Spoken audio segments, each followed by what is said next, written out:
Welcome back to Hockey Talks. I'm Carl. That is Dave. We're going to start with the Oilers tonight. They get blown out by Columbus, 6-1. Ooh. That is a tough pill for the Oilers fans to swallow. Columbus is not the best team in the league right now, right? They've shown a little bit this year, but still, blown out 6-1 by Columbus is never a good look. That's gotta hurt, yeah, to be that much of a offensive team and to only score one goal on Columbus. Yeah, you know, one goal. So it's not a good look. It's good for Columbus. It's good for Columbus. Yeah, they got the win, right? So yeah. But what happened in that game? I'm guessing the goaltender probably Stuart Skinner didn't perform. It's been so hit and miss with goaltending, especially. Yeah. Stuart Skinner has just not quite found his game. And they say that he's a top-tier goaltender. That's what I don't get either. I mean, I do not find Stuart Skinner a top-tier goaltender. I've said this on this podcast numerous times. I do not find Skinner is the right guy for the Oilers. As much as they keep trying to make it work with him, it's proven again that he has his moments where it's really good hockey, but then he has really bad games like Columbus, where'd he go? What happened? Well, and it makes it tough because they did just make it to the Stanley Cup Finals and lose in the Game 7, I believe, right? With him, it's like, well, is he that top-tier goaltender that people either agree or disagree with? I don't think so. I don't think so at all. Like you said, he has his hot moments, but way too many off nights. Way too many off nights. Not very consistent at all. It's very hard to rely on a goalie like that, right? Yeah. Yeah. So they gotta, I don't know. Is there something else that could have maybe happened that game that caused that loss? Well, other than the goaltending. And the defense and the offense. It was Connor McDavid getting hurt in that game. Which sucks. Which is not good either. You have your best guy that pretty much leads that team to almost all your wins. I shouldn't say almost all your wins. You can pretty much say that. Well, Connor McDavid is a massive part of this lineup, this offense, and when he's not there, we've covered the stats in other videos, but it's insane to see the amount of points the whole team gets and what percentage of it McDavid has. Yeah, well, look at Zach Hyman last year. Yeah, he was on Connor McDavid's line. He just lit it up. 50 goals. Yeah. So, we've been over that too. We won't go into that topic. Well, I mean, Connor McDavid makes a big difference, but he went down against that game hard. Yeah. They say a lower body injury. He flew back to Edmonton for reevaluation. He's not going to be on the road with them for the remainder of this road trip. We'll see when he gets back and they get the next home game rolling. But for now, he's out of the lineup. I'm not sure how long. They're going to figure that out when he gets back to Edmonton. But have you heard anything about what specifically it could be? Like when you say lower body, they're probably just trying to figure things out. They're trying to figure things out. They have no idea. Some say it's an ankle injury, perchance. If that, it could be who knows how long of a recovery, depending what happened, right? Oh, man. There's not too much information on that right now. All I know is he's not traveling. He went back home. He get reevaluated, and they're going to take it from there. Well, he's not going to be joining him on the rest of this road trip either. An ankle injury is one of the worst ones you could get too. Yeah. Takes a long time to heal. Well, especially if things are all fiddled around with. Yeah. I don't know if it would at that point maybe even prefer a break or something like that. I don't know. Yeah. Well, they say a break is a lot easier, quicker to heal, but either way, ankle injuries take a long time. It's going to take a while. Let's take months. Even if he does come back, say the next home game he comes back, will he be 100% again? He'll be cushioning himself. Yeah, I don't think he's going to be the same for a while. Sure. Depending how severe. We don't know how severe it is. Nothing like that. This is just all what we know right now. So sudden. Yeah. Yeah, so sudden. So anybody who hates McDavid, it's great news. Yeah, or if you played against him in your hockey fantasy draft. Yeah, pull him out. Oh, that too. Or if you're playing against him, you cheer a little bit. You. Like me. Okay. But not great news for the Oilers and Oilers fans. They don't want to hear that. They just started getting wins again, too, didn't they? Before Columbus, obviously, right? Before Columbus. They started picking it back up. By Columbus. Sticks one, yeah. Yeah, I don't know. They haven't had a great record, but they were starting to find their game. Well, I know historically sometimes when McDavid or some of those top-tier players get injured, I'll say, the team actually comes together and they hold it together pretty good. Do you think this is going to possibly be the case for Edmonton here? Do you think they'll maybe go on a bit of a streak now? I mean, after the Columbus loss, just to try to keep things together until he can get back? They're going to have to find a way. They're going to have to find a way to try to piece things together. And they still have Draisaitl, right? Yeah. And Bouchard on the back, right? They still have a team. Absolutely. They still have a team. It's going to look a little different, and they're going to have to play a little different without Connor McDavid, right? Yeah. Now, are they Stanley Cup contender without McDavid?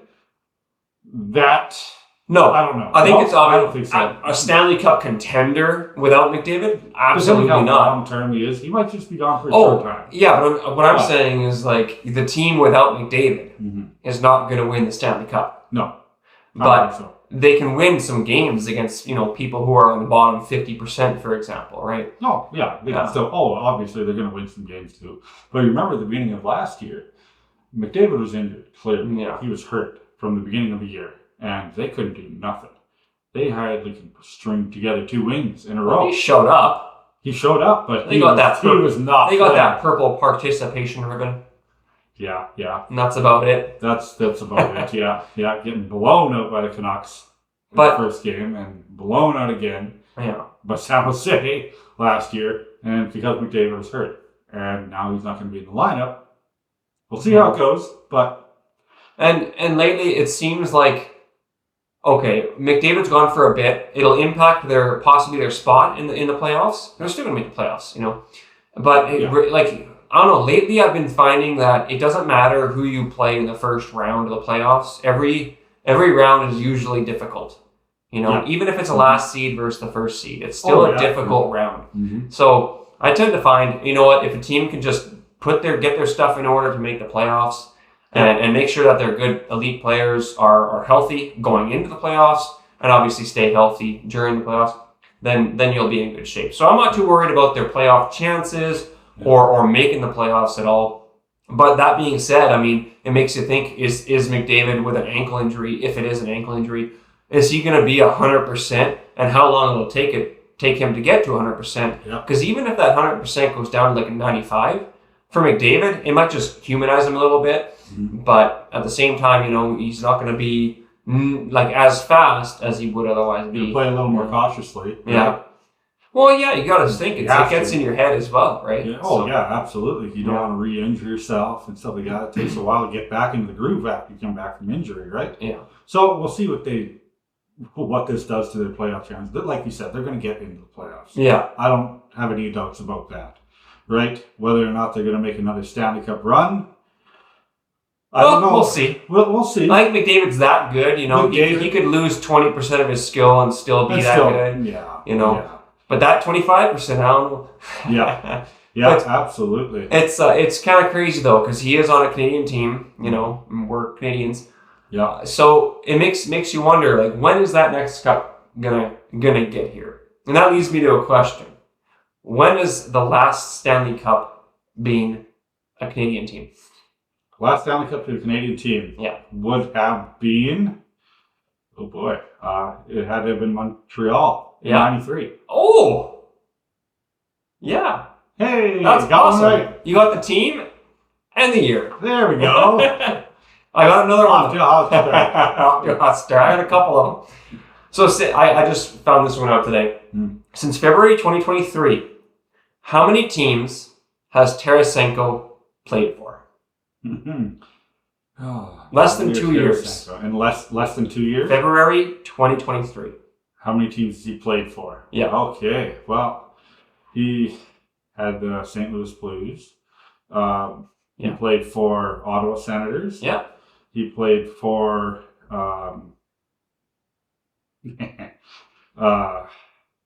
Man, who's he play for right now? He plays Chicago? Detroit. Oh, Patrick Kane is what I was thinking of. Oh, Kane doesn't play for Chicago anymore, of course. Yeah. And then Chicago. The other ones that you're missing are Florida, right. And the Rangers. Right. Think of that. 5 teams in like 15, 18, however many months that would be. Yeah. Yeah, from February 2023. Yeah. That's crazy. Yeah, it is. That's insane. Sometimes they at the end of their careers, I'm not saying he's at the end of his career, but he's getting closer. Well, I think but he played for the Blues for a long time. Oh, I think he won a cup there, didn't he? St. Louis? Yeah. Yeah, St. Louis. I think he was 2019, so yeah, he would have been a part of that. Yeah. And then, did he also win the cup on Florida last year? Yes. Yeah. So and now it's crazy. Yeah, it's good for him. Yep. But there's one more question, and it's kind of a surprising one for myself, I guess. Okay. Is who is the leading NHL point getter? We'll say right now. In this year? Yes. In this year, okay. Leading NHL point getter, probably. I just looked at this the other day. Did you? I think so. It's probably the same. If I can remember who it was. Mark. Mark. Not a rock. What? Not a rock. No. But a stone. Oh, Mark Stone. Mark Stone. Mark Stone for Vegas. My dumb little hints that I give. Yeah. Isn't that crazy?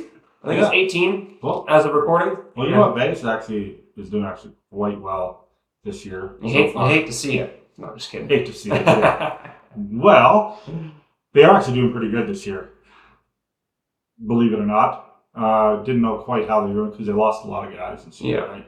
So, but they have healthy goaltending this year, which is a big bonus to what they had last year. Yeah. And they just missed the playoffs last year, but their goaltending was very, very on and off. A lot of injuries and stuff like that. So Vegas is a very good team. Mark Stone, yeah, he's a clutch guy. Yeah. Clutch guy, man. He makes a lot of stuff happen on the ice. And there is one interesting fact I heard just today. 107 years straight where there has been an NHL season with no undefeated teams and with no teams that have won all of their games. So everybody has a loss. Yep. And everybody has a win. Yep. For 107 consecutive seasons. Wow. Yeah. Go San Jose, right? Yeah, go San Jose, who finally found their first win the other day. Oh, dear. And it was because the Utah Hockey Club. Remember UHC. Yeah. Blew it in the third against San Jose with 4 unanswered goals. Like, what are they doing? Anyways, that gave San Jose their first win of the year after 9 straight losses to start the season. For a second consecutive season. Which is a record. That's correct. That is crazy. Yeah. Last year again, they lost 9 straight until they hit the Oilers and then they beat them. Yeah. So, but Utah, like I said, they're still Arizona. Once Arizona, always Arizona. Yeah, they started off really good. They started off really good, yeah. Yeah, but they're slowing down pretty frequently right now. Slowing down to Chinatown. Yeah, slowing right down. But yeah, San Jose finally gets their first win. Yeah. Without Macklin Celebrini, because he's still injured. So, it's a positive for San Jose. Yeah.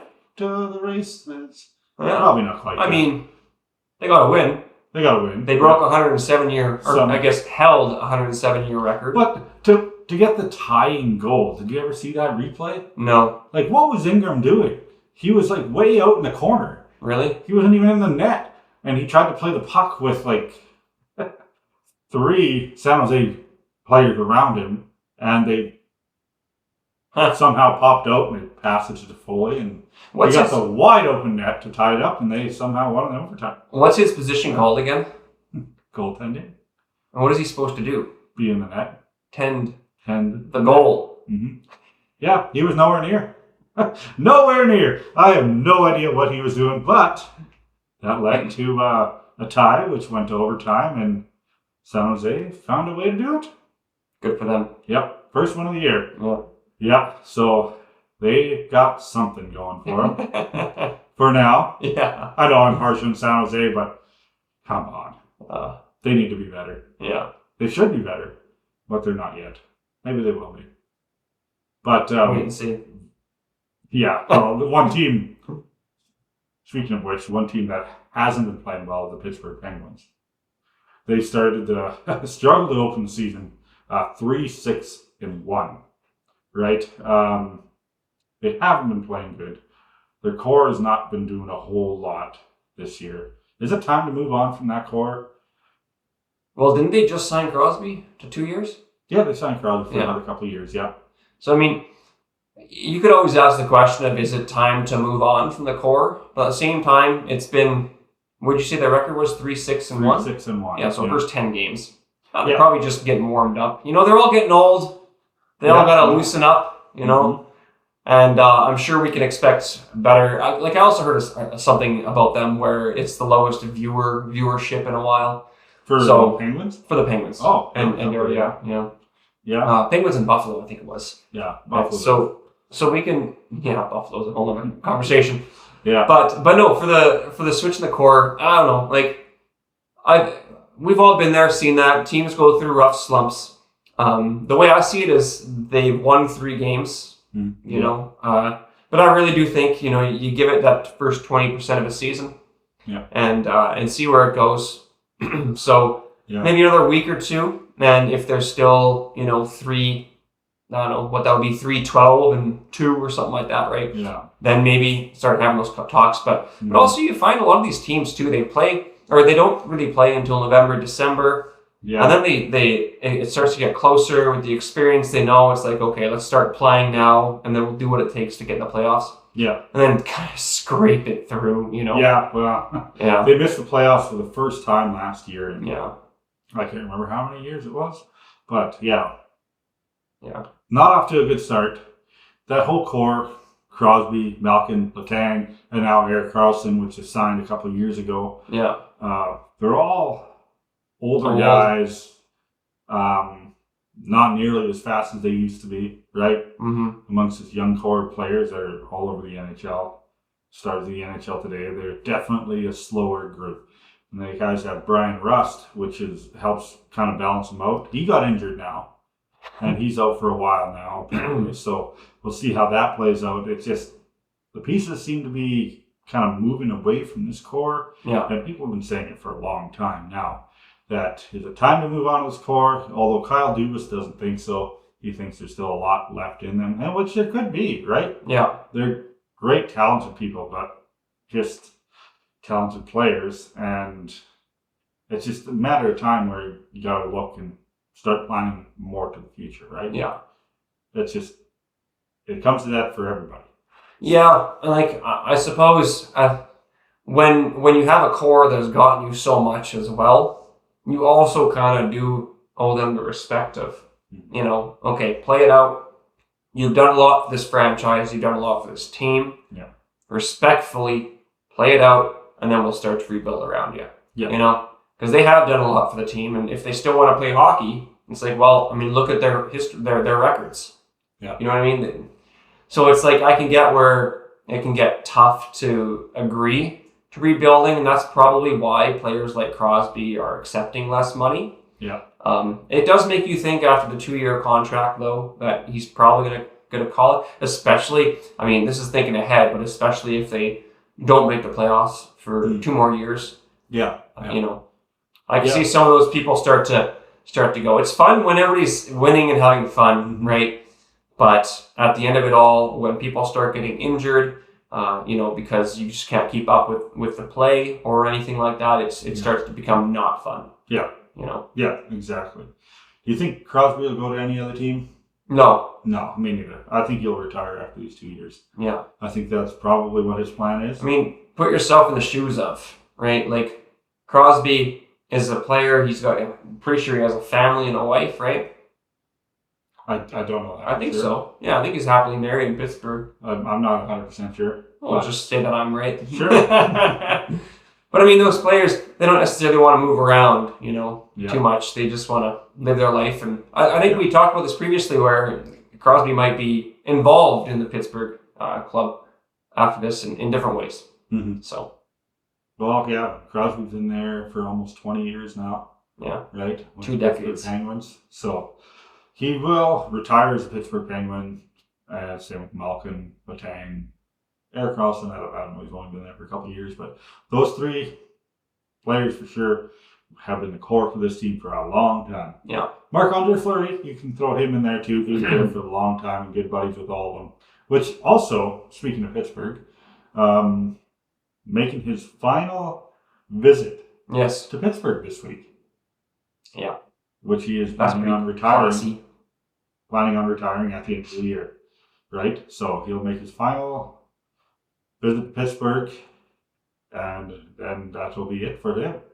So, but this core, like I said, it's slowly on its way out.